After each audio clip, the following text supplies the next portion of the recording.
Basic English grammar की series चल रही थी बिगनर्स के लिए।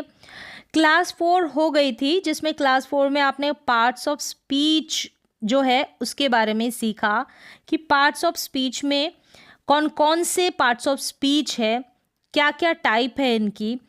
तो आज आपकी क्लास 5 है। यहाँ पर आपने पिछली क्लास में ये पार्ट्स ऑफ स्पीच में सीखा कि नाउन क्या है, प्रोनाउन क्या है, वर्ब क्या है, एडजेक्टिव क्या है, एडवर्ब क्या है, प्रपोजिशन क्या है, कंजंक्शन, इंटरजेक्शन, ये सब क्या क्या है, इनके बारे में जो बेसिक इंट्रो है उसके बारे में आपने जाना। इनकी बेसिक जो जानकारी है ना वो आपने ली। अब यहाँ पर हम डिटेल में देखने वाले हैं, मतलब बिना पार्ट्स ऑफ स्पीच के आप समझ नहीं पाएंगे कि एक सेंटेंस है उनमें नाउन क्या है। ठीक है, सेंटेंस में नाउन क्यों बोल रहे हैं हम, प्रोनाउन क्यों बोल रहे हैं, वर्ब क्या है, एडजेक्टिव क्या है, एडवर्ब क्या है। तो इसके लिए आपको शुरुआती लेवल पर पार्ट्स ऑफ स्पीच को सीखना बहुत ज़रूरी है, जो बेसिक भी है लेकिन मोस्ट इम्पॉर्टेंट पार्ट भी है, जो आपको आगे तक काम आने वाला है।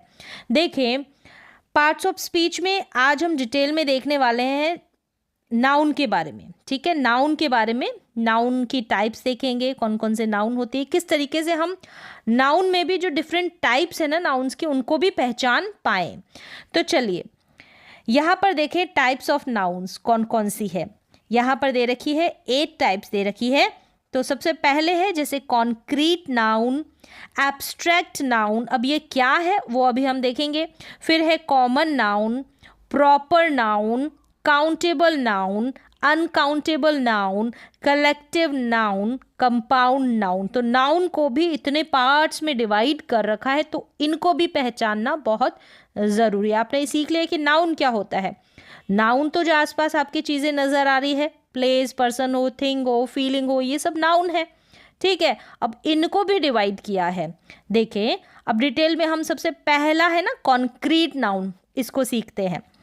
कॉन्क्रीट नाउन क्या होता है, जिनको हम छू सकते हैं, टच कर सकते हैं, वो सारी की सारी चीज़ें लिविंग और नॉन लिविंग, ठीक है, वो चीज़ें कॉन्क्रीट नाउन में आ जाती है। जैसे कि गर्ल हो गया, boy, man, cat, sugar, chair, जिनको हम टच कर सकते हैं, जिनको हम छू सकते हैं, वो सब कुछ कॉन्क्रीट नाउन में आ जाता है। तो आपको समझ में आ गया कि कॉन्क्रीट नाउन क्या है। अब देखिए एब्स्ट्रैक्ट नाउन क्या है, जिनको हम छू नहीं सकते, जिनको हम टच नहीं कर सकते, जिनको हम महसूस कर सकते हैं, जिनको हम सोच सकते हैं, ऐसी चीज़ें, ऐसी बातें वो आ जाती है एब्स्ट्रैक्ट नाउन में। चीज़ें नहीं होगी, ठीक है, ऐसी बातें जैसे कि हैप्पीनेस। ठीक है, हैप्पीनेस को हम महसूस कर सकते हैं, हम टच कर सकते हैं नहीं, हम सोच सकते हैं इसके बारे में। ट्रुथ है, इसको हम टच कर सकते हैं, सच्चाई, ठीक है, खुशी, इनको हम टच नहीं कर सकते। ब्रेव यानी बहादुर, ऑनेस्टी, ईमानदार कोई होता है तो ईमानदारी को हम टच कर सकते हैं नहीं, हम महसूस कर सकते हैं, हम सोच सकते हैं। डेंजर, डेंजर खतरा, होप यानी कि आशा, होप होना, तो ये सब क्या है, ये सब एब्स्ट्रैक्ट नाउन है। कॉन्क्रीट नाउन को हम टच कर सकते हैं, एब्स्ट्रैक्ट नाउन को हम टच नहीं कर सकते। चलिए थर्ड नंबर का पार्ट है कॉमन नाउन। अब कॉमन नाउन क्या है, पर्सन, प्लेस, एनिमल, सारी जो चीज़ें होती है इनका जब कॉमन नाम दिया जाता है, एक नाम दिया जाता है, वो कॉमन नाउन में आती है। जैसे मैन है, ठीक है, हम सभी मैन, सभी आदमियों की बात कर रहे हैं, हम पर्टिकुलर एक निश्चित आदमी की बात नहीं कर रहे हैं। तो सभी की बात हो रही है, सभी मैन है, उनको आदमियों को मैन बोला जाता है, एक कॉमन नाम दिया गया है। जैसे सभी औरतें हो गई, वुमेन बोला जाता है। टीचर, हम किसी पर्टिकुलर टीचर की बात नहीं कर रहे। सिटी, हम किसी पर्टिकुलर सिटी, शहर की बात नहीं कर रहे, हम दिल्ली की बात नहीं कर रहे, हम आगरा की बात नहीं कर रहे, हम बात कर रहे सिटी यानी सभी शहरों की। तो सभी शहरों को सिटी बोला जाता है, तो एक कॉमन नाम दिया जाता है, इन सभी को कॉमन नाउन बोला जाता है। अब देखिए प्रॉपर नाउन, अब कॉमन नाउन से ठीक है, फिर प्रॉपर नाउन भी हमको चाहिए। प्रॉपर नाउन में क्या हो जाता है, किसी एक पर्सन, प्लेस, थिंग, एनिमल को जब एक नाम दिया जाता है ना, पर्सन की बात कर रहे हैं, किसी एक की बात करते हैं, तब प्लेस, किसी एक चीज़ की बात करते हैं, किसी एक जानवर की बात करते हैं। जैसे कि राम है, ठीक है, हम सारे बॉयज़, या हो सकता है अगर बॉय में आता है तो बॉयज़ हो जाएगा, ठीक है, अगर आदमियों में आता है तो मैन हो जाएगा। तो यहाँ पर हम एक पर्टिकुलर पर्सन की बात कर रहे हैं, राम की बात कर रहे हैं, तो प्रॉपर नाउन में आ जाएगा। हम सभी सिटी की बात नहीं कर रहे, हम दिल्ली की बात कर रहे हैं, किसी निश्चित शहर की बात कर रहे हैं, तो प्रॉपर नाउन में आ जाएगा। हम सभी रिवर की बात नहीं कर रहे, हम बोल रहे हैं रिवर, तो उस रिवर को हम रख देंगे कॉमन नाउन में। हम कहेंगे रिवर कौन सी, यमुना, तो उसको हम रख देंगे प्रॉपर नाउन में। हम कहेंगे कार, ठीक है, कार यहाँ पर आ जाएगी कॉमन नाउन में। अब हम कहेंगे कारों में भी कौन सी कार, ऑडी कार, तो वो आ जाएगी प्रॉपर नाउन में। तो कॉमन नाउन और प्रॉपर नाउन को एक साथ आप सीखेंगे तो आपको कॉन्सेप्ट क्लियर हो जाएगा, समझ में आ जाएगा। अब चलिए नेक्स्ट देखें, 5th नंबर पर काउंटेबल नाउन, जिनको हम काउंट कर सकते हैं, जिनको हम गिन सकते हैं, वो सभी काउंटेबल नाउन में आ जाते हैं, जैसे book, pen, pencil, chair, table, coin. तो यहाँ पर book, pen, pencil, chair, table, coin, तो इन सभी को हम गिन सकते हैं, इनको हम काउंटेबल नाउन में रखते हैं, काउंटेबल नाउन बोलते हैं।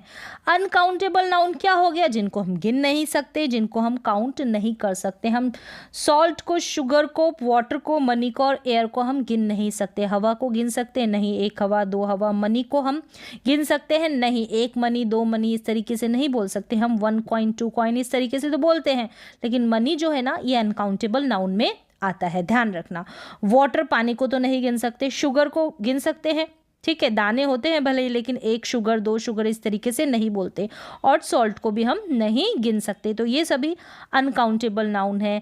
कलेक्टिव नाउन देखें, कलेक्टिव, कलेक्शन, समूह, मतलब कि एक एक चीज़ों को मिलाकर जो ग्रुप बनता है ना, उसे कलेक्टिव नाउन बोलते हैं। जैसे क्लास हो गया, क्लास समूह में आ गया ना, क्राउड हो गया, तो इनको एक एक पर्सन को मिलाकर ही तो क्राउड बनेगी, भीड़ बनेगी। और क्लास में स्टूडेंट्स को मिलाकर ही तो क्लास बनती है, एक स्टूडेंट, फिर 2 स्टूडेंट, इस तरीके से ग्रुप हो जाता है ना क्लास का। तो फिर फैमिली भी एक से नहीं बनती है। फ्लॉक, फ्लॉक का मतलब भेड़ों का समूह, तो भेड़ों को मिलाकर ही समूह बनता है, काफ़ी सारी भेड़ हो जाती है। तो इस तरीके से कलेक्टिव नाउन के और भी ग्रुप होते हैं जिनको आपको याद करना पड़ता है, ठीक है। तो ये सभी कलेक्टिव नाउन है।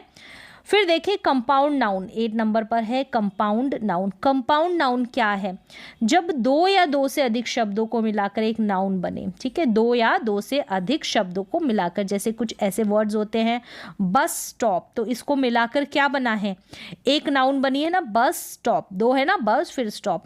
मदर इन लॉ, तो यहाँ पर भी ये जो है कंपाउंड नाउन है। Football, grass hopper, self confidence, self फिर कॉन्फिडेंस, फिर स्विमिंग, फिर पूल, तो ये भी क्या है, कंपाउंड नाउन है। तो इस तरीके के जो वर्ड्स है, जो 2 या 2 से अधिक वर्ड्स को मिलाकर बनाए जाते हैं, जैसे मदर इन लॉ, फिर इस तरीके से ये बनी है नाउन। तो ये सभी कंपाउंड नाउन में आ जाते हैं। तो इस तरीके से आपने देखा कि जो नाउन है उसके भी अलग अलग टाइप है। सबसे पहले हमने नाउन को सीखा, जो बेसिक उसका इंट्रो था, फिर उसके बाद में नाउन को डिटेल से समझा। तो इस तरीके से और जो पार्ट ऑफ स्पीच के जो पार्ट्स हैं ना, उनको भी आप सीखने वाले हैं एक एक करके डिटेल में। तो आज की जो बेसिक इंग्लिश ग्रामर की क्लास है, इसमें बस इतना ही।